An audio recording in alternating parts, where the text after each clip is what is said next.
mbokk téléspectateur yu ITV ñu leen di dalal jàmm seen émission kennu askan wi tey jii ñu am mbégte dalal Elimane Diouf moom mooy secrétaire général bu CSA di confédération des syndicats autonomes naka noonu mu jiite syndicat autonome des travailleurs de Sen'Eau Elimane maa lay dalal jàmm si plateau kenn askan wi. El Hadj Malick maa ngi lay nuyu di la gërëm di gërëm téléspectateurs yi di leen remercier ci invitation. ñu fas yéene waxtaanee. feetu 1er mai ñëpp xam nañ ren lu mu tombeel ginnaaw démb ba ñu dajalee ba ñu dajee ki nga xamante ni moom moo di Mballo Dia Thiam bu SUTSAS tey ñu fas yéene waxtaanee lu jëm ci wàllum CSA naka noonu tamit Sen'Eau ndax yow tamit foofu am nga fa pàcc boo fa jiite laataa ñu koy yaatal dañuy ànd ak docteur Marie Khemesse Ngom Ndiaye moom mooy directeur général de la santé mu ñëw ñun ci taxawaayu coronavirus bi fii ci Sénégal. juróom-ñeenti téeméer ak benn test yi nga xamante ne réalisé nañ ko juróom-ñeent fukk ak benn dellu si nañ ci am doomu jàngoro ji ci yooyu juróom-ñett fukk ak juróom-ñett moom la ñuy wax contact yi nga xamante ne suñ bërëbu liggéeykaay yi ñoo leen di topp am nañu ñett yoo xamante ne moom la ñuy wax cas communautaire mooy yi nga xamante ne kenn xamul ku leen ko wàll may fàttali ne ñoom nag nga yokk mbas mi di li ci Sénégal ñett yooyu ñu ngi ci diggante Castor am na benn Daaru Minam am na benn Ndar am na benn ci malade yi nga xamante ni ñu ngi tëdd ci bërëbu fayukaay yi ñaar fukk ak ñaar bañ leen saytoo gisatuñ ci ñoom doomu jàngoro ji wër nañu am nañu ñaari cas grave rek yi nga xamante ne ñu ngi leen di am ci service réanimation yi ci l'hôpital Fann ak ci l'hôpital principal yeneen malade yi seen wér-gu-yaram mu ngi am tan bi mbas mii ñuy wax Covid 19 duggee Sénégal ba léegi Sénégal nag egsi na ci junni cas ci bésu tey bi mu ngi toll si junni cas ak ñaar fukk ak ñeent ñoom ñoo am tey jii doomu jàngoro ji ci yooyu ñetti téeméer ak juróom fukk ak juróom benn wër nañu kenn gisatul ci ñoom doomu jàngoro ji juróom-ñeent yi génn nañ àddina benn bi delloo nañ ko ci dëkk ba mu jóge woon fi ñu toll nii ñu ngi ci juróom benn téeméer ak juróom fukk ak juróom-ñett yi nga xamante ne ñu ngi tëdd ci bërëbu fajukaay yi. Elimane Diouf ki ñu doon dégg mooy docteur Marie Khemesse Ngom Ndiaye moom mooy directeur général de la santé ban taxaw seetlu ngay def ci coronavirus bi. seetlu bi ñu ci mën def de mooy ak test massif yi ñuy def day wane ne cas yi xëy na gën na bëri niñ ko doon foogee bu njëkk. waaw ndax tey rek am nañ 901 tests. tey rek am nañ 901 tests. am ci ñaata 91 yoo xam ne positif nañ. donc yaakaar naa ne ça montre que plus que ñuy élargir assiette tests yi xëy na dañu am plus de cas de maladie. yaakaar naa ne réalité peut-être maladie bi la ñuy door a am au Sénégal parce que début bi ay 4 cas ay 5 cas lañ daan am. donc yaakaar naa ne loolu moo war a won population yi ne war nañ gën a saytu feebar bi war nañ gën a discipliner suñu bopp war nañ gën a respecter mesures barrières yi pour éviter vraiment mu am ampleur boo xam ne suñu autorités yi sanitaires yi duñ ko mën a maîtriser. parce que suñu plateau quand même médical am na foo xam ne bu fa yeggee nit ñi dootuñ leen sax mën a dugal ci hôpitaux yi. alors coronavirus ba mu duggee Sénégal suba incha allah lay mat ñaari weer fu ñu toll nii cas yi toll na si 1024. 1024 junne ak ñaar fukk ak ñeent doy na waar rek. waaw doy na waar. mais encore une fois rek ñu gëm ne lu yàlla andi la et que liñ ci war a def pour. aar nit ñi li ñu war a def pour aar suñu bopp aar njaboot gi ñu ku ci nekk def ko. du loo xam ne gouvernement bi moo koy jeexal du loo xam ne autorités yi ñoo koy jeexal képp koo xam ne yaa ngi yeewoo ci réew mi rek comme ni ko yeneen dëkk yi defee ñëpp ci war a dugal seen loxo. yaakaar naa loolu moo ko fiy jëlee. xam naa ñu ñëw si laaj ba nga xamante ni si ngay gën a nekk à l'aise muy wàllum syndicalisme yow nga jiite confédération des syndicats autonomes. tey jii di 1er mai ñëpp xamante ni syndicalistes yi dañ doon amel ay manifestation joxe ay cahier de doléances tey da ngeen am lu ñuy wax visioconférence est-ce que mën nga si dellu si. waaw comme mbas mi ëpp na doole ñëpp ba mënuñu manifester comme ni ko ñëpp xamee parce que ñu ngi ci état d'urgence ñu ngi ci période boo xam ne bépp manifestation buy dajale ay nit dañ koy tere organisation syndicale yi aussi xam nañ ne loolu lu jaadu la ci situation bi maladie bi am gravité bi mu am donc loolu moo tax centrale syndicale yi ànd wone ne ren du ñu def manifestation ren du ñu def dépôt de cahier de doléance mais loolu terewul ñu imaginer en tout cas ci centrale bi mu jiite ñu daje en restreint ñu ne nañ def benn vidéoconférence nga xam ne dañuy def une déclaration adressé ko travailleurs yi adressé ko militants yi adressé ko liggéeykatu àdduna bi yëpp parce que vidéoconférence fu na lay dem mu ñu fësal ci en tout cas suñu gis-gis ci àdduna bi ci wàllu économie ci wàllu liggéey ci wàllu feebar bi aussi waxtaan ci aussi ak militants yi xool secteur d'activité yi ñu xam ne ñoom lañ jiite yan ñoo ci am jafe-jafe ak yan sooxe lañ ci noté mais li ci am solo ba am ci solo mooy vraiment attirer nañ attention liggéeykat yi fii maladie bi toll il faut que ku ci nekk fa nga nekk nga def li nga war a def pour éviter muy propager wu ci àdduna. alors gis nañ CNTS am na CNTS FC am na FGTS am na UNSAS am na SUTSAS am na ak yeneen syndicat CSA confédération des syndicats autonomes yan ñoo nekk ci biir yan syndicat ñoo nekk ci biir. waaw yan secteurs yi nga xamante ni ñoo nekk ci biir syndicat bi. CSA comme CNTS comme UNSAS comme CNTS FC ay centrale la yuy dajale ay syndicats yu ay jóge ci ay entreprises CSA li ko ngànk ay syndicats de branche yoo xam ne dañu nekk ci ay sociétés comme ni nga waxee léegi présentation man sama syndicat de base SEN'EAU la nekk ñeneen ñi nekk ci secteur de l'éducation ñeneen ñi nekk secteur de la santé ñeneen ñi nekk agriculture secteur privé secteur public ak secteur informel yëpp am nañ fa ay militants yoo xam ne ñu ngi bokk ci centrale bi loolu moo tax ñu koy tuddee confédération bien ñu koy tuddee centrale.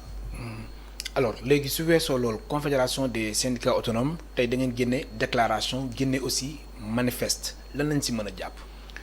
waaw manifeste bi dañ ko bokk ak coalition des centrales syndicales bi nga xam ne moom moo regroupé 4 centrales yi nga xam ne ñoo gën a màgg ci Sénégal muy CNTS CSA UNSAS ak CNTS FC am na beneen centrale bu ci bokk parce que ñun dañ ko bokk ak coalition des centrales syndicales internationales mooy CSI international ak CSI Afrique donc kuréel boobu moo fas chaque année ñun ñooy organiser 1er mai depuis bi ñu defee coalition boobu ren aussi comme defuñu activité ñu génne benn manifeste boo xam ne ci la ñuy xaatim lépp loo xam ne am nañ ko comme avancé ci liggéey ci revendication yi au plan national lépp loo xam ne nekk na préoccupation yoo xam ne aussi am nañ ko yoo xam ne dañ ko war a fësalaat ci année yi ñuy def loolu mooy manifeste bi nga xam ne moom lañ def et manifeste bi aussi day ñëwaat ci secteur d'activité yëpp ñëwaat aussi ci préoccupation liggéeykat yi. alors préoccupation liggéeykat yi lan moo leen si gën a soxal li nga xamante ni amoon ngeen ko yéene ci jébbal gouvernement bi wala njiitu réew mi président Macky Sall ren ji. waaw bi ñu càmbaree négociation yi ñu génn année bee passé dañ ci jàpp ne am na ci point yoo xam ne c'est ça fësal na ko ci déclaration fësal nañ ne. booy xool revendication yi nekk dans le pipeline yi nga xam ne yeggalewuñ discussion yi far situation bi am bokk na ci saytuwaat système de rémunération des agents de la fonction publique maanaam ni ñuy saytoo payooru agent fonction publique bu ñuy wax fonction publique nag du jàngalekat rek jàngalekat waa santé secteur administration centrale ñëpp ci lañ bokk ñooñu dañu saytu woon seen ni ñu leen di fayee mu am ay distorsion maanaam mu am ay gënalante mu nekk loo xam ne syndicats yi dañ ko doon dénoncer depuis des années ñu d'accord ci ak gouvernement bi ñu def ci benn étude ba étude bi def ay propositions léegi nag loolu la ñu war a yeggale pour que ñu jéem a équilibrer distorsion yooyu am diggante payoor yi ci fonction mais publique su weesoo loolu augmentation salaire bi aussi agsi na si yéen. waaw augmentation de salaire dafa bokkoon ci point yi nga xam ne daaw amoon nañ ci accord mooy augmentation des salaires dans le secteur privé amoon na augmentation boo xam ne dama amoon na janvier lañ ko appliqué muy une augmentation de 4 à 8% dans le secteur privé saytuwaatoon nañ aussi li ñuy tuddee convention collective interprofessionnelle boo xam ne daf fi nekkoon depuis des années ay 82 ñu koy toggaat ba daaw lañ ci am accord convention boobu aussi niñ ko tëralaatee am na luñ saytuwaat ci doxalinu liggéey ci entreprise privée yi boobu aussi commencé nañ ko appliquer au niveau des entreprises. alors lu jëm ci wàllum conseil supérieur de la fonction publique locale foofu tamit da ngeen di sàkku ñu matal ko. waaw foofu aussi dafa nekk kanu boo xam ne moom it dafa sooxe parce que tey nii rek bi ñuy def suñu vidéoconférence bi ñu ngi ciy fësal difficulté boo xam ne liggéeykat yi nekk fonction publique locale dañ ko am mooy collectivité locale yi par exemple bu ñu jëlee li gouvernement bi saytu ci kii bi ci liggéeykatu santé yi ci 2 mois yi ñu defagoon ci xeexu Covid-19 bi gouvernement bi dafa jël ay motivation jox ko liggéeykatu santé yi pour jaajëfal leen et puis gën leen encourager mais dañu constater déjà que ci biir liggéeykat yooyu boo demee ci hôpitaux yi ba centre de santé yi da ngay gis ñoo xam ne communes yi lañ dépendre donc travailleurs communautaires fonction publique locale lañ bokk.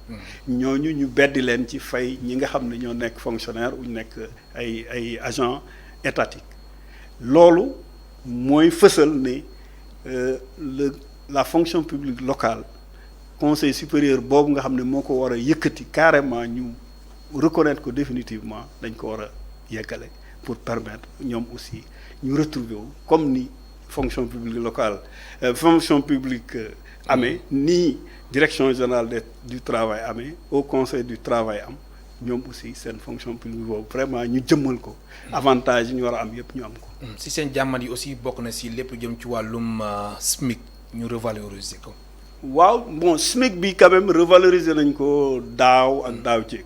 mais dafa mel ne da ngeen di sàkku ñu gën ko kii. dañ ko waroon a saytuwaat mais saytu nañ ko boo xam ne tegaloon na trois augmentations yu ñu teg yaakaar naa nag saytu bi mujj commencé en 2020 léegi dañuy xool yan jéego lañ ci mën defaat mais amoon nañ ci accord boo xam ne 2018 2019 2020 la boobu la ñuy mettre en œuvre.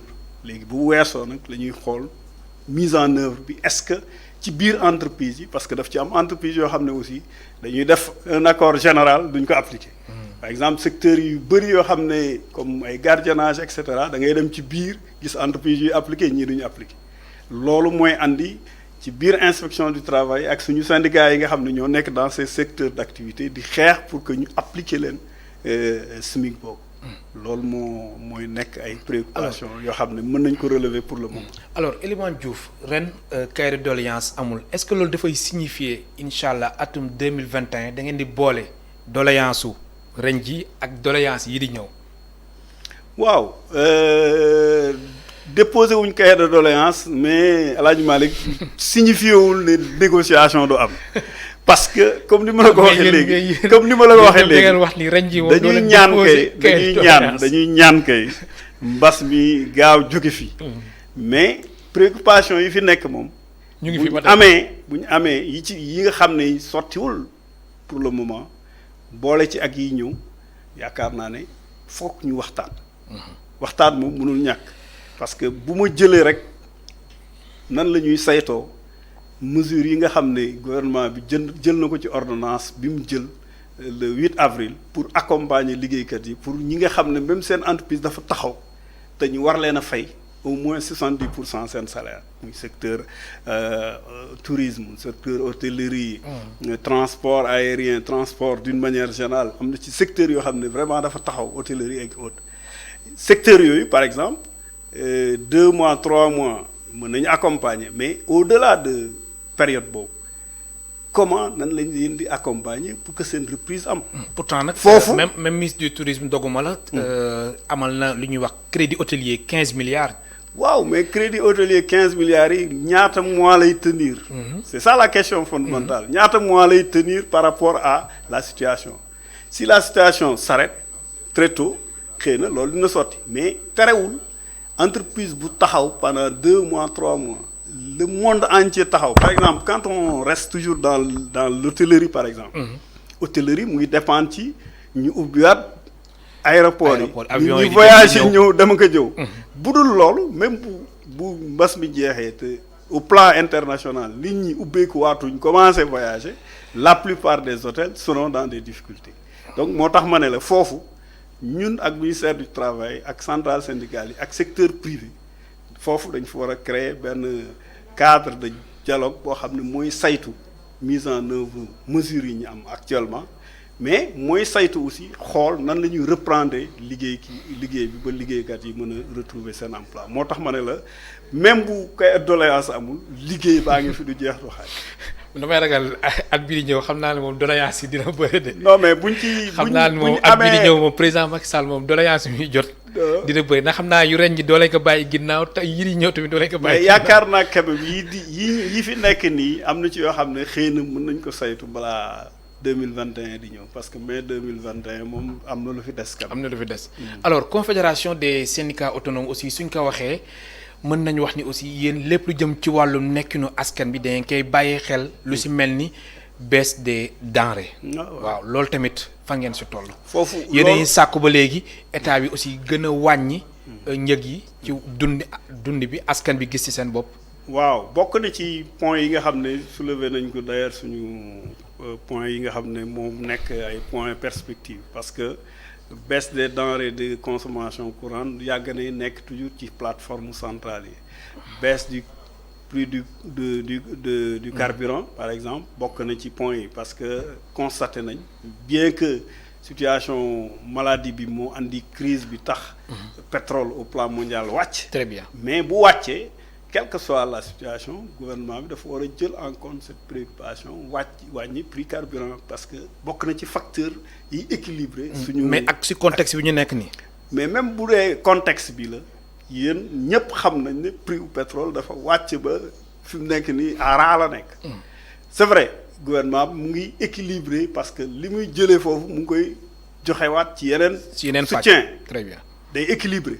mais dinañ dem foo xam ne il faut ñu saytu ne nañ quand même nañu wàññi tuuti prix carburant parce que loolu aussi day bokk ci soutien bi muy apporter population parce que bu prix carburant wàccee prix yu bëri yoo xam ne facteur de production yu bëri yu muy àndal ci production bi day wàññeeku donc day wàññi aussi certains prix moo tax ñu xalaat ne wàññi denrée yi wàññi facteur de production yi mooy par exemple le carburant day am impact ci industrie sénégalaise et day am impact aussi ci pouvoir d'achat wu population si denrée yooyu dañ siy taxaw sax mbirum distribution de vivres yi gis nañ ministre Mansour Faye ginnaaw mardi ibbi na mbir mi ca ginnaaw raay ak yéen mais dafa mel ne kenn déggu leen de distribution vivres ak coow yu si jot a am yépp non coow li yaakaar naa ne ñàkk xam parfois mooy andi ou bien ñuy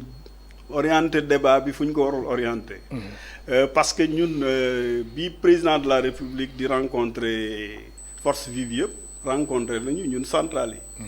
wax nañ ko suñu xalaat ci nan lañ war a def ba bu ñuy mettre en place ay soutien ñu mettre en place une structure boo xam ne mooy am suivi bi ba nga xam ne dina yegg fa mu war a yegg. lan ngeen waxoon ngir ci réew mi.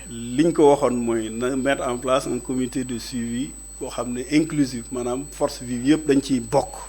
nga xam ne dinañ mën a saytu ba li war a dem fi mu war a dem. mu yegg loolu am na mooy li loolu finalement François Ndiaye jiite ko. voilà général François Ndiaye. voilà loolu am na et effectivement organisation syndicale yi am nañ fa représentant am nañ fa ñaari représentant ni fa société civile amee représentant ni fa secteur privé amee représentant ak bànqaas yi fi nekk yëpp au conseil économique et social et assemblée ak gouvernement bi donc ñooñu ñoo war a saytu liggéey boobu ndax mu ngi jaar yoon jaarul yoon ñoo war a saytu aussi lépp loo xam ne ndimbal la lu génn jëm ci force Covid-19 donc loolu ñoom lañ ciy xaar pour ñu andi transparence moo tax ma ne comme am nañ fa ay représentants suñu xel dal na maintenant niñ koy suivre ci presse bi ñu naan yóbbu nañ fee lale vraiment loolu mënuñ ko topp di wax li ñu intéressé mooy au vu de li ñu liggéey bu ñu amee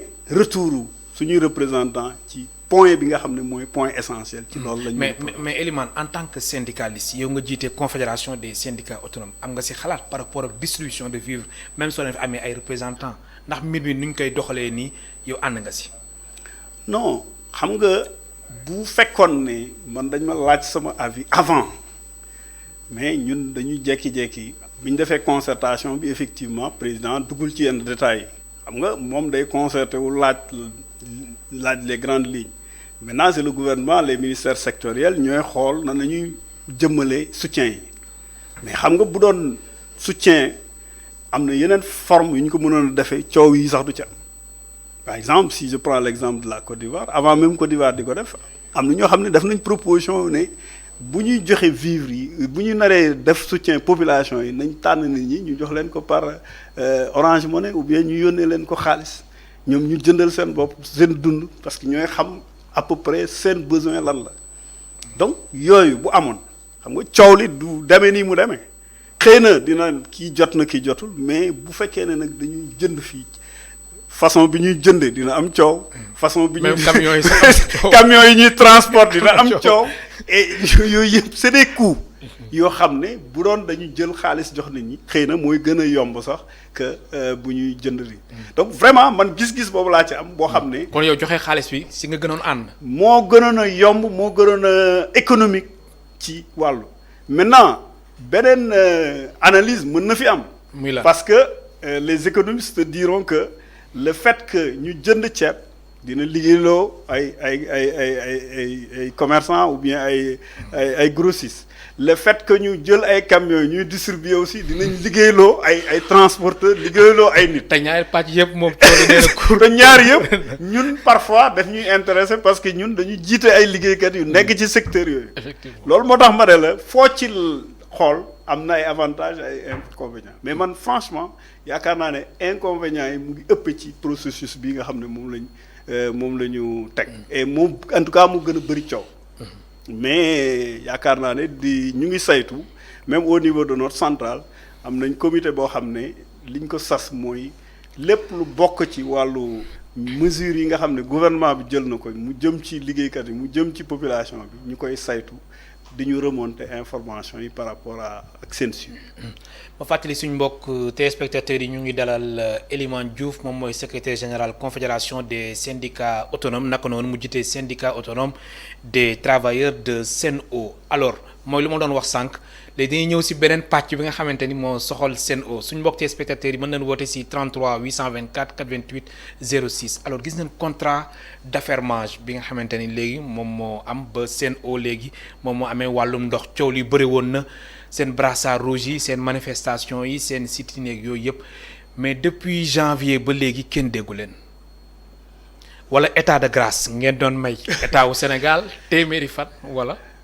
waaw xëy na liggéey bi ñu doon liggéey ci démarrage avant démarrage bi accords yi ñu amoon du woon accords yoo xam ne da ngay ñëw rek démarrer rek commencer soulever waat yeneen problème liñ nekkoon di saytu mooy entreprise bu bees moo installé wu installation bi entreprise bi def bëri ay jafe-jafe yéen xam ngeen ko xeex bi amoon diggante SDE ak État du Sénégal parce que d'accord ñun def nañ ay recours y a eu beaucoup de difficultés et effectivement bi gouvernement bi dernier recours yi bu mu amee ba gouvernement bi décidé de day installer ñële aussi ni ñu waroon a saytoo installation bi ci contrat d'affermage bu njëkk ba dañ ne woon société bii di génn moom ak ki fiy toog dañu war a toog lu mat 6 mois. société bii di génn mooy SONES. SDE bii génn bu fekkee ne keneen lañ tànn kooku buy ñëw ñoom dañu war a liggéey pendant 6 mois au minimum pour mën a saytu dossier passation de service. ñu gis ne loolu amul néanmoins ñun comme société bu bees la woon te crise bi xaw na yàgg liñ doon xool mooy ñu au moins ñu may état de grâce de quelques mois nit ñi dañ koy tuddee 100 jours mais aujourd'hui sax état de grâce bi ëpp na 100 jours parce que on est à 4 mois donc ñu ngi entamé 5e mois loolu mooy li fi am mais encore une fois dans le processus ñu ngi doon waxtaan ñu ngi doon saytu parce que SDE ya bëri woon na ay yu ñu ameel liggéeykat yi yoo xam ne ñu ngi koy saytu ci biir xëy na bëriwul coow mais ñu ngi koy saytu. allo. waaw. bisimilah kilifa gi. man ziar. delloo ziar fa nga ñuy woowee. Mbour. bisimilah ñu ngi lay déglu. ñu ngi woowee Mbour. wàññi télé bi. allo. waaw. kilifa gi baal ñu nga wàññi télé bi. waaw fay naa ko. bisimilah. ma ne di rafetlu seen plateau bi rafet na macha allah liggéey bi rek am na solo. jërëjëf. waaw di wax loolu ne ko seen woo daal mooy loolu ñu daal yaakaar gën amoon si moom wax dëgg yàlla tas na parce que mooy loolu amul benn njëriñ. saa yi fi mu toll moom moo gën a bon sax. déet waay. wallaay. seen woo moom amul askan bi benn njëriñ loolu moom xam naa ne départ bi la waaye plus kanam sax mooy gën a garaaw. yow fa nga nekk wala SDE nga nekkoon léegi yaa ngi seen. non man maa ngi Mbour mais mais dama gis nu mu doxalee ay facteurs am rek ma xam ne kii nii dimbalu askan bi quoi boppam la fi nekkal. jërëjëf. Elimane la ngay tontu kooku. bon bu fekkee ne moom ay problème facture lay saytu. loolu tamit coow la de. bu fekkee ne ay problème facture lay saytu. yaakaar naa ne am nañu service yoo xam ne vraiment ñoo yelloo. gérer loolu. mais du point de vue fonctionnement vraiment liñ ci mën a wax pour le moment El Hadj Malick mooy société la boo xam ne mu ngi door a tàmbali xëy na ñun ni ñu amee expérience ci biir SDE ak société bu bees bi ni muy liggéey quand même attente yi liggéeykat yi amoon. foogoon nañ ne dañuy ñëw rek ñu ne société bu bees bi di ñëw de day def benn augmentation de salaire day def benn yokkal nit ñi lii yokkal nit ñi loolu moom vraiment ñi ko amoon comme xalaat yaakaar. seen yaakaar tas seen yaakaar moom mën nañu wax ne tas na. mais terewul ñun en tant que syndicat quand même yi ñu saytu woon ba téye ko ñu ngi koy continuer di saytu et war nañ aussi toog ak ñoom waxtaan ci préoccupation liggéeykat yi. allo am na solo allo. bisimilah. salaamaaleykum. waaleykum salaam. dama doon wax est-ce que ñoom gouvernement bi. xam nañ ni que fan nga ñu woowee soxna si. Dakar laa leen di woowee madame Tall. bisimilah. dama doon wax ni gouvernement bi war nañuy gën a def ay ñi nga xamante dañuy contrôler wala lu ñu mën a gérer wala ñu mën a vérifier am na patron yu bari ñu ngi dàq seen employé yi.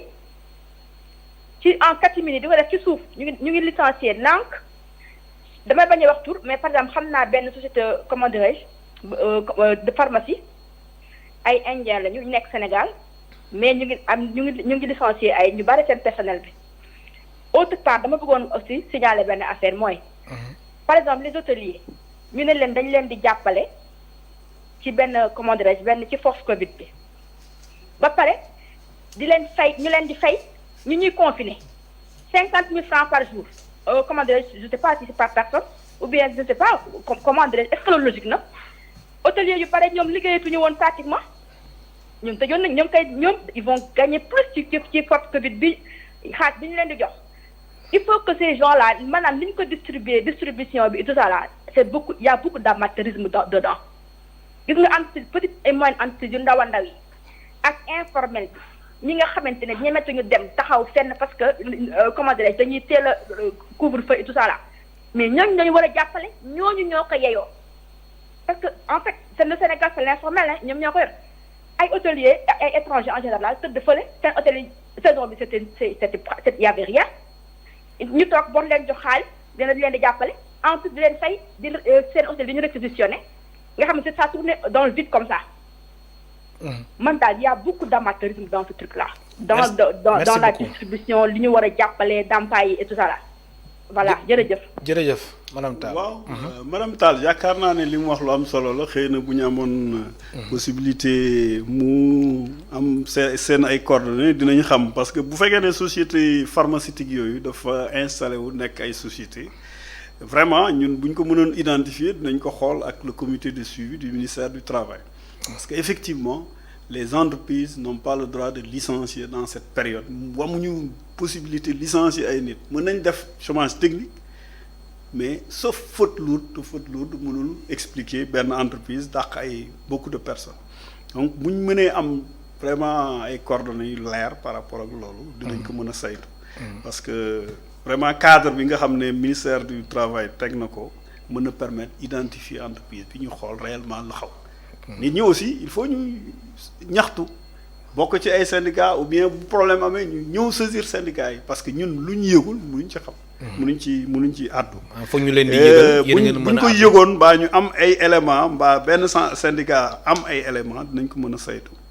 li mu wax aussi ci hôtellerie bi nekkoon na suñu préoccupation bi ñuy rencontrer président waxoon nañ ko ne effectivement nañ assainir bu baax ndimbal bi ñuy jox entreprise privée yi. ba mu wóor ne bu ñu leen joxee ndimbal dinañ fay liggéeykat yi niñ ko waree parce que il s'agit pas que ñu jox leen xaalis ñu dàq liggéeykat yi dem toog fële la question fondamentale mooy loolu moo nekk ci ordonnance bi et que bépp soutien bu ñuy defal entreprise privée day fekk saytu nañu entreprise ba mu wóor ko ne am na tant de personnes yoo xam ne dañ leen mettre en chômage technique et dinañ leen soutenir loolu yaakaar naa dinañ ci veiller ñun aussi de notre côté dinañ ci veiller. daañu ñëw si dernier point bi ñu jël ki nekk si ligne bi allo. allo. bisimilah. waaw sëñ bi na ngeen def. alhamdulilah. waaw ñu ngi rafetlu seen waxtaan bi man Babacar laa tudd dëkk Parcelles. bisimilah Babacar. léegi dama doon laaj sa invité bi. Elimane Diouf. Elimane Diouf waaw monsieur Diouf ñu ngi koy félicité aussi ci teewaayam. di ko wax ni daal ñun souci bi ñu am rek mooy SDE lu baax li mu daan def ci côté social est-ce que ba léegi ñoom ñu ngi toog di continuer di ko asseoir ñoom français yi bi ñuy ak seen o ndaxte néew ji doole yu bari depuis 2017 dugaloon nañu ay dossiers yoo xam ni moom mooy kii social bi jotoon nañu fay aussi au niveau des caisses de la SDE seen caution mais ba léegi dunoo jaaxle ci kaw ni duñ fay dem di laajte renseignement ñu ne daal waxuñu leen dara ci branchement sociaux yi. léegi nag branchement sociaux yi moom am na ñoo xam ni ci banlieue bi daf leen a arrangé woon ci événement yi lañ leen di faral di jox ay branchement sociaux. c'est vrai te ay néew ju doole lañu léegi nag moom par rapport ak Sen'Eau dossier branchement sociaux yi la ñu xamul na nañ koy réglé loolu rek laa doon laaj monsieur Diouf. merci beaucoup Elimane. merci beaucoup Babacar ñu rafetlu laajte bi parce que laajte bu am solo la. parce que effectivement accès à l'eau dafa nekk difficulté ci famille yu bëri parce que booy xool la valeur u branchement bi dafa daan élevé ci yenn famille yi ba nga xam ne dañ daan SONES par le biais de l'État dañ doon organiser ay branchements sociaux. maanaam boo waree fay un branchement à 125 000 ou à 130 000 boo dugalee dossier SONES ba SONES accordé ko SONES mooy jël li ci ëpp yow 14000 rek ngay fay 14500 maanaam wàllu compteur bi rek ngay fay loolu nag du SD rek moo ko daan saytu mais état bi par le canal de SONES benn mooy société nationale bi moom moo daan am financement jël loolu en charge bi SD di dem effectivement am na ñoo xam ne dugaloon nañ seen dossier SONES bu accordé rek yow da ngay ñëw fay 14000 ou 15000 ñu defal la sa branche maintenant depuis passation bi nag dossier yëpp dafa taxaw il faut que SONES ak Sen'Eau jëlaat en charge dossier yooyu pour que ñu mën ko exécuter mais tant que SONES joxewul autorisation parce que SONES mooy autorisé parce que mooy jël différentiel bi bu fekkee ne accepté na ne telle personne Babacar dañ koy defal branchement social ñoom dañ koy retourner SD kii Sen'Eau exécuté boobaa ñu defal kooku branchement mais saytu bi mooy xool booster ba Sen'Eau ak SONES commencé soulever dossier yooyu te dinañ ci def ay jéego laajte xool nan lañ leen di accompagner. am na solo allo. oui allo. bismillah. sëñ bi na ngeen def. alhamdulilah. ma bëggoon dugg ci émission bi. bismillah fa nga ñuy woowee. man Dakar laay woote. bismillah. ñu ñu lay déglu. ah. yaa ngi en direct yow rek nañuy déglu. oui allo. ma ne yow rek nañuy déglu ñu lay déglu bu baax. sëñ Cissé sëñ bi Cissé. bismillah. allo. allo oui Cissé. waaw wàññil télé bi ñu lay dégg bu baax. wàññi naa ko waaw dama doon remercier leen par rapport ak seen émission bi. jërëjëf. Ensuite di souhaiter tous les travailleurs du Sénégal une très bonne fête de première mai malgré li nga xam ne moo fi daal comme yéen ko expliqué. dama bëggoon nag am ñaari question yoo xam ne moom laa bëggoon poser au niveau de ak ki nga seen invité bi Elimane Diouf. di ko remercier mu lay déglu. waaw di ko wax par rapport ak CSA. comme xam nañ ni moom mooy 3e centrale bi nga xam ne moo nekk ci Sénégal ñi yaakaar ni war nañoo mën a góorgóorlu parce que syndicat boo xam ne la am nañ taxawaay am nañu yaakaar ci ñoom. parce que déjà li ko waral mooy ay ndaw ñoo fa nekk wute nañoo ak centrale yi nga xam ni vraiment ña fa nekk yàgg nañ am na ci liggéey boo xam ni yaakaar nañ ni comme kan lu mel ne CSA mi confédération des syndicats autonomes travailleurs yaakaar nañ ci ñoom pour ñu gën leen a gën leen a taxawal parce que gis nañ ci ñoom benn ligne boo xam ni moom la ñuy doxee. beneen bi ci wàllu Sen'Eau nga xam ne moom mooy entreprise bii door a ñëw te yaakaar bi comme ni nga ko waxee au niveau des travailleurs yaakaar bi fort na lool am na sax ñoo xam ne ay travailleurs yoo xam ne boo leen jege dañ naan yaakaar ba comme ni ko Elimane waxee léegi ni yaakaar bi mi ngi waaj a ruus mais comme que am nañu ay syndicats yoo xam ne ñoo fa nekk ñoom ñi nga xam ni ñoo fa nekk giite ci syndicats yi fa nekk war nañu gën a mën a am taxawaay boo xam ni ak Sen'Eau bi war nañu mën a travailleurs yi daal am préoccupation yi nga xam ne moom la ñuy xaar mu am différence entre SDE ak Sen'Eau nan lañ ci xalaatee ne noonu la ñuy war a mën a jàppale ba travailleurs yi gis seen bopp bu baax a baax a baax mais sinon ñu ngi leen di remercier di rafetlu émission bi di leen souhaiter vraiment une très bonne soirée. merci beaucoup. merci beaucoup kooku ñu ngi koy remercier di ko wax félicitations ci ba yi ñuy adressé ci wàllu CSA comme ni mu ko waxee confédération des syndicats autonomes centrale la boo xam ne effectivement ci Landerneau Sénégal ñu ngi yëngatu ci secteur d'activité yëpp ñu ngi yëngatu aussi di dem vers les travailleurs dem vers les populations di saytu li ñu war a saytu ci revendication yi ak jafe-jafe yi comme ni mu ko waxee nag ñaax la ñu gën a taxaw gën a jege liggéeykat yi yaakaar naa ne loolu jël nañ ko en considération di ko remercier ci orientation yi mu wax ci doxalin bi aussi yaakaar naa ne lépp loo xam ne nekk na ci suñu doctrine dañ koy respecter ci wàllu yeesal suñu ay instance yeesal suñu doxalin. am na ko nekk si ligne bi nga baal ma allo. allo salaamaaleykum. waaleykum salaam. soo da ngeen def waay. bismillah. yéen a ngi ci jàmm. alhamdulilah. bon dama doon interpeller seen invité bi ci benn problème au niveau des travailleurs de Diop-Farm quoi. fan nga ñuy woowee. maa ngi woowee tey Dakar quoi. bismillah mu lay déglu. waaw au niveau de Diop-Farm bon dañuy amoon ay contrat de prestation 1 an. allo. waaw allo oui. soo mënee wax bu baax ci kaw mu dégg la ndax déggul société bi ngay wax allo. allo oui. waaw mu lay dégg bismillah. d'accord waaw dama doon interpeller seen invité bi foofu ci benn phénomène buy am Diop-Farm quoi. Diop-Farm au niveau de Diop-Farm oui. il s'est trouvé que dañuy profité ci situation bi ci Covid bi 19 bi arrêté suñuy contrat yi di motif bi ñu joxe mooy que ni cas de force majeure la ñuy wax quoi.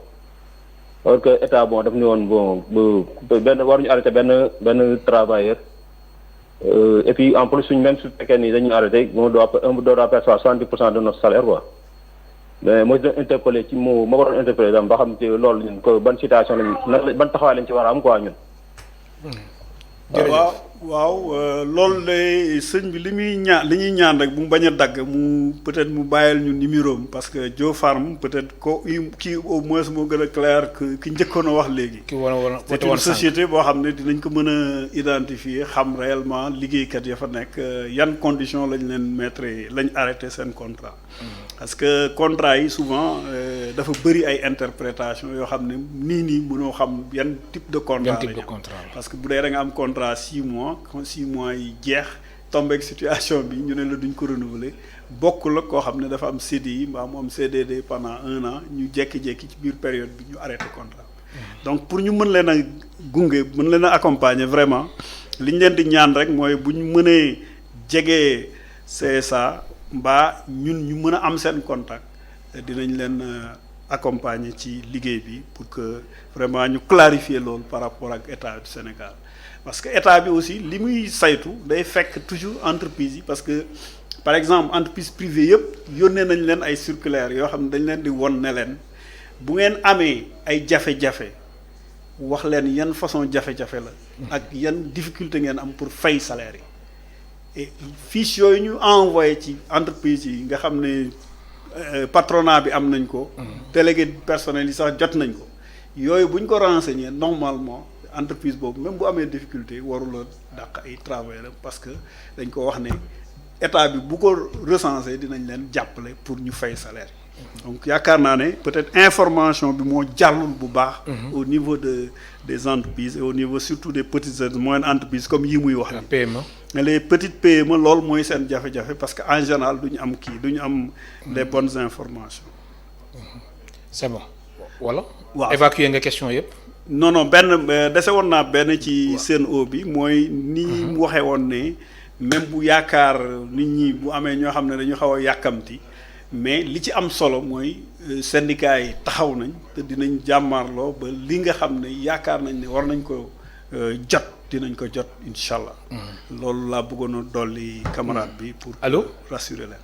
allo bonsoir man maa revenir man la madame Tall. ah yow yaa woote woon sànq.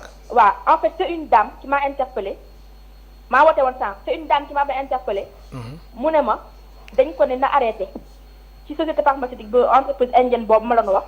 j'ai pas retenu le nom pour ni leen ñoom ñëpp dañuy arrêté parce que état jox leen xaalis de toute façon ñoom ñoo gérer seen ay employés bon c'était ça. man dama bëggoon ñëw ci beneen plan mooy ñoom balaa ñuy wax affaire comment dirais-je comme pour entreprise yi ak tout ça là et les employés.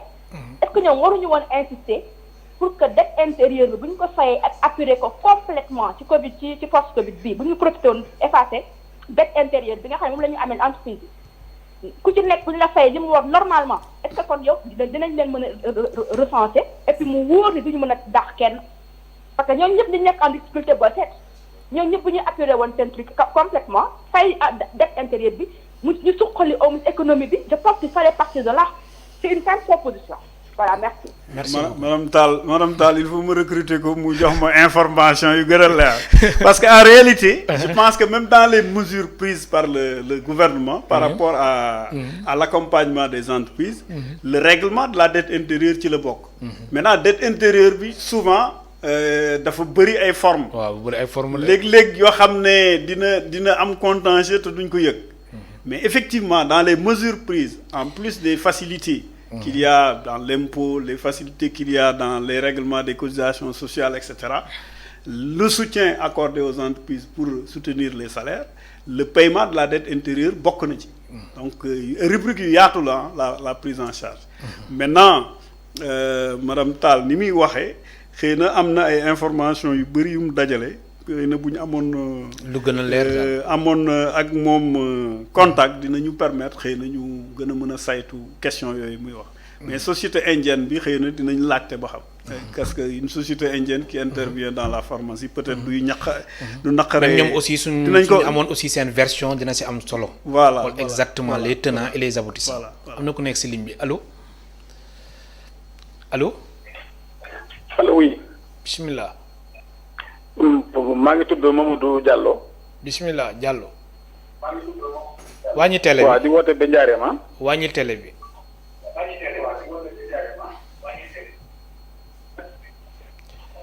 allo. allo waaw. man nga soo ñu mënee baal nga wàññi télé bi. kilifa gi waaw saa yoo waaw wàññi naa ko ba noppi waaw. bisimilah. allo. allo oui. yow rek nañuy déglu. waaw d'accord man maa ngi rafetlu émission bi. jërëjëf. soo mënee wàññi télé bi de soo mënee wàññi télé bi carrément dina am solo de déggin bi gën a mën a jàppandi. waaw maa ngi rafetlu émission bi. bismillah. bon aussi di am laaj yu may laaj rek suñu secrétaire général bi di Ilimane. bu lay déglu. bon di laaj ci contexte bu ñu nekk nii ak daanaka mbas mi nga xamante ne moom moo ñu dal di laajte lan la xalaat daanaka ci ndimbal mi nga xamante ne moom la ñu jagleel askan wi. pourtant tontu na si sax.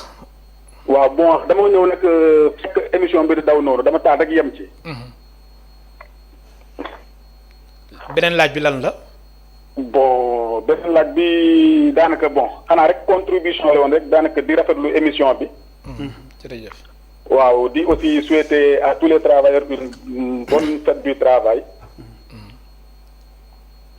waaw jërëjëf Mamadou yaakaar naa ne liñ waxoon ci wàllu ndimbal bi moom leer na parce que dañ ne ndimbal bi nuñ ko gën a fësale ba mu yegg ci population yi ko yeeyool loolu mooy ñun suñu warugar en tant que organisation citoyenne syndicat loolu mooy rôle am lépp loo xam ne day dem ci population bi ñu rafetlu ko saytu ko ba fa mu war a yegg mu yegg fa loolu moo tax effectivement bi ñuy tontu léegi ñu xamal ne ñun fësal nañ ci gouvernement bi ne leen nañ def tout pour que lépp loo xam ne bokk na ci soutien aux populations ou soutien aux entreprises mu am transparence mu am traçabilité ñu mën ko ñu mën ne lii yegg na fa mu waroon dem. donc loolu moo tax yaakaar naa ne comité de suivi bi ñu créé. centrale yi bokk ci xëy na dina yombal lool. allo. asalaamaaleykum wa rahmatulah. waaleykum salaam wa rahmatulah. Safiatou Kébé cité Damel. bismillah Safiatou. waaw ba maa ngi félicité travailleurs ci journée kii bi. journée des travailleurs aujourd'hui ma ne dama bëggoon a attirer seen attention ci benn affaire rek mooy comme par exemple société étrangère yi nga xam ne ni dañoo implanté au niveau national au Sénégal. di recruter benn personnel boo xam ne ni parfois ce personnel là évolue dans des conditions très difficiles. bu ko defee nga xam ne du ñu mën a kaas parfois parce que boo kaasee en fait ñu dàq la doo xam nooy def parce que ou bien aussi boo nanguwul yenn conditions yi keneen ñëw nangu ko bu ko defee mu porter préjudice. je crois que ne gouvernement bi ou bien autorités yi war nañoo am un regard ci par rapport ak entreprises yi nga xam ne ce sont des entreprises étrangères ñu ñëw recruter de personnel boo xam ne nii peut-être un personnel local. mais malheureusement duñ leen mettre dans de bonnes conditions de travail wala buñ leen di fay aussi fay bu misérable lay doon boo xam ne ni en fait dañu naan am nañ liggéey rek mais au fond ni ñuy liggéeyee sax baaxul ci ñoom. en fait loolu laa bëggoon attirer attention wu autorités yi ak peut-être syndicats yi aussi parfois bu fekkee ne am na yenn démarches yoo xam ne nii mën nañ koo def allant dans le sens d'aider ce personnel là vraiment ñu jàpp ci parce que danañuy rencontrer ay difficultés yu métti yoo xam ne nii du ñu xam fu ñu ko jooytoo parce que boo ñëwee télé wax ko déjà ñu gis la. ñu dàq la doo xamante ne. allo soxna si yooyu jar na bàyyi xel. allo Safiatou. Elimane Diouf am na laaj bu mu la bëgg laaj Elimane. est-ce que mën nañu am secteur d'activité entreprise yooyu ngay wax parce que ñun lu ñuy saytu mooy ñi nga xam ne identifier nañ leen. am na syndicat même bu amul syndicat sax bu ñu identifier ne problème am na fa rek ñun dañ leen di taxaw. en fait bu dee domaine industriel bi boo ko jëlee parce que souvent da ngay waxtaan ak ay nit ñoom ñuy comme par exemple am domaine boulangerie yi day am comme par exemple compagnie sucrière sénégalaise maa ngi jéggalu ci tudd ba wóoru ma nag mais autant da ngay dégg nit ñi naan conditions yi ñuy liggéeyee dañu am problème et tout cela donc yooyu dafay am problème. donc wóoruma par rapport ak CSC mais da ngay dégg nit ñi ñuy wax genre yooyu noonu te au fond réalité du ñemee wax ci kaw. bu ko defee nag ñoom ñuy subir mauvaise condition parfois de travail bu ko defee day métti ci ñoom. maintenant loolu nag peut-être un travail d'évaluation je sais pas évaluation wala de contrôle lañ war di établir au niveau étatique di xool par exemple yenn entreprises yi di xool ndax elles sont en train de bien traiter en fait seen employés loolu je crois benn instant dina mën a dimbale en fait ñi nga xam ne dañ ne ñu ngi liggéey ci yenn secteurs yi nii. merci ok merci beaucoup Safiatou di leen jaajëfal ci merci madame Kébé madame Kébé vraiment ñu ngi rafetlu en tout cas contribution bi am na solo trop. yaakaar naa ne li muy wax nii day reposer waat rôle inspection du travail ak ministère du travail. parce que inspection du travail dans tous les secteurs d'activité dans le secteur privé ñoom ñooy saytu doxalinu entreprise yi est-ce que jaar na yoon ou jaar na li ñuy embaucher ndax respecté na règle ou respecté wul règle ñoom ñooy dem di def ay visites inopinées ci biir entreprise yi beneen bi nag mooy saytu bi nga xam ne syndicat yi mën nañ ko saytu entreprise bu amul syndicat du tout bu amul délégué du personnel du tout bu waree am délégué du personnel yoon la inspecteur du travail ak ministère du travail imposer leen ñu créer ay délégué du personnel même bu amul syndicat war na mën a am ay délégué du personnel yoo xam ne ñooy saytu loolu donc foofu yaakaar naa ne la ñuy gën a insister parce que li muy wax nii yëpp non respect des règles de travail conditions difficiles de travail yooyu yëpp ñi ko war a saytu réellement mooy délégué du personnel suñu bataille ñun toujours mooy ñu fexe ba entreprise yi même bu syndicat taxawul foofu ñun ne sa entreprise bi am na tant de personnes war na am délégué du personnel ñu fexe ba ñu am ay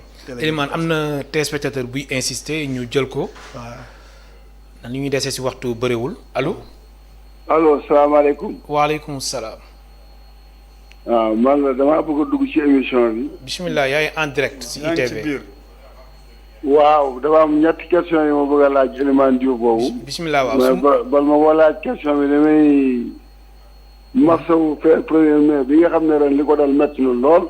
ndax te loolu duñu suñu borom teg.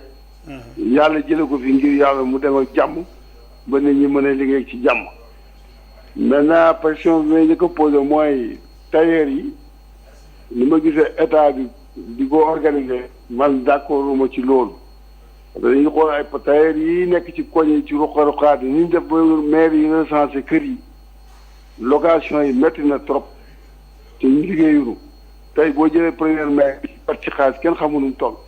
liggéeyuñu ci ay borom kër lañu ñu ci bëri ci am na ay tailleur yoo xam ne dañuy daan seen doole yoonu soxna mais il faut ñu fay location mais dañuy dimbali seen i waajur dañuy liggéey fii di yónnee ci bitim beneen bi mooy. waa orchestre national ministère de la culture dafa am ñoo xam ne ay retraités yoo xam ne ba léegi seen dossier très toppatoowuñ ko noo ngi toog 42 personnes lan ñooñu amul dara ci retraite ñooñu ministère de la culture war na yëngatu ci loolu xool nan la leen di jàppale ci ñooñu 42 personnes yi nekk orchestre national yu retraité am dossier ñooñu joxuñ leen dara liy seeti ma gis ñuy seeti yeneen musiciens yi leen ëppale xaalis foofu bëgguma tudd seen tur mais xam nga leen te nañ ay musiciens yu mag a mag leen fay ay facture courant facture ndox bàyyi ñu liggéey orchestre national ci depuis Senghor ba léegi retraité seen dossier nekk en problème ñooñu kenn loolu dana war a leen xool ñooñu ñoom 42 personnes jërëjëf dossier bi mi ngi CSA man mën naa ci xam naa ci wóor bu leen donc ñooñu war na leen xool mu deuxième question jërëjëf beneen question bi mooy booy jakarta yi ni wax nu yóbbu feebar bi booy dinañ yóbbu feebar bi fu nekk jakarta yi ay booy leen ak ay cag il faut nu xool nan la leen di organiser. mu ne woon Jakarta bu nekk toog leen. pourtant ministre de l'intérieur dem génne na si benn communiqué. waaw yi nga xamante ni daf ko jagleel gouverneur yi. waaw jël na si ay matukaay yu am solo. waaw mais léegi gouverneur bu mu koy yaatu jël c'est trop tard moo tax moo jugalul question boobu il faut syndicat yi itam jëm ko jël. parce que Jakarta yi ay doomu aadama lañu. da ngay gis ku nekk si kër sa bàyyi amul dara jaay fasam jaay gerteem jëlee la Jakarta nga jàppale ko ci dund bi ngeen bàyyi xale yooyu. tey ñu leen bëgg a jàpp di leen téye yooyu bu ne Jakarta bu nekk na nga toog ni jox la 50 000 ci ñetti weer bu nekk ni jox la 50 000 dina régler problème bi. merci beaucoup benn proposition rek laay def loolu la amoon lu ñetti yooyu mooy Jakarta yi. merci beaucoup waa orchestre national. atelier yi nekk ci koñ yi. waaw dina la tontu léegi 50 000 borom kër na waxtu bi ñu dese moo bëriwul. merci beaucoup jërëjëf. jërëjëf mais merci je crois que question yi mu posé yi ci ëpp daal du ay contribution la gën a def parce que tailleur yi quand même effectivement ni ñu leen jëlee nii maire yeeg gouvernement bi ñu jël di leen jox ay marché pour masques yi effectivement des na parce que dans les localités yi gën a ruqe maire yi ñooy dem di demander ay patane ñoo leen di fayeeku bu ñu leen recenser mën nañ leen jàppale mën nañ leen identifier rapidement pour jàppale leen parce que effectivement ñoom liggéeyuñu à part ñi defar ay masques liggéeyatuñ dara. yaakaar naa ne war nañ leen mën a identifier fépp fu ñu nekk.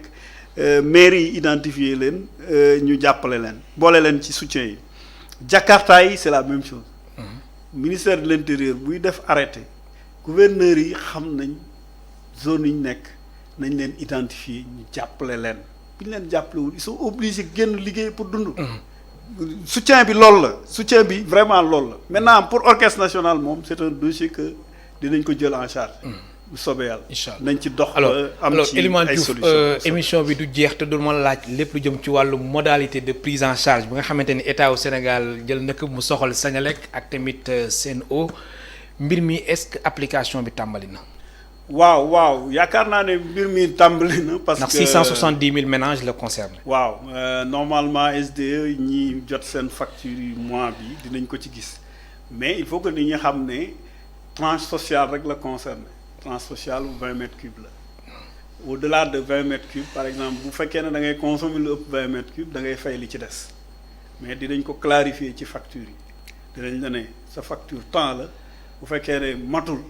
li des dañ la koy defal avant mais bu matee ba des loo war a fay dañ la koy réclamer Senelec aussi c'est la même chose ñoom it commencé nañ tey rek jot naa message par rapport ak woyofal bi ñuy wone nan la mise en œuvre bi di demee donc c'est des mesures qui sont entrées en vigueur et commencé nañ ko mettre en œuvre maintenant il reste à faire le suivi.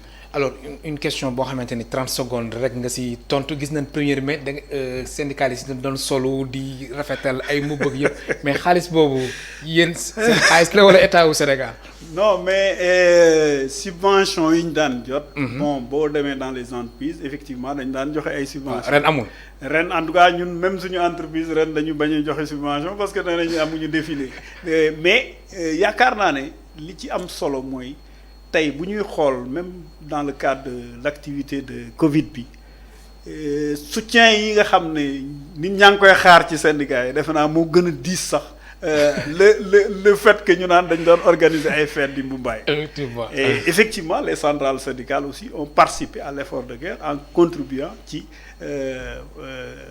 budget wu Covid bi. Effectivement. yaakaar naa ne loolu. en tout cas orientation bépp bu ñu mënoon a jël bu ñu amee subvention dañ koy dugal ci. effectivement accompagnement wu liggéeykat. Elimane Diouf waxtu bi xoj nañu maa lay gërëm bu baax di la sant ma fàttali yow yaay secrétaire général bu CSA di confédération des syndicats autonomes naka noonu nga nekk secrétaire général bu syndicat autonome des travailleurs de Sen'Eau mbokk téléspectateurs yi ñu leen di gërëm bu baax di leen sant ba altine incha allah.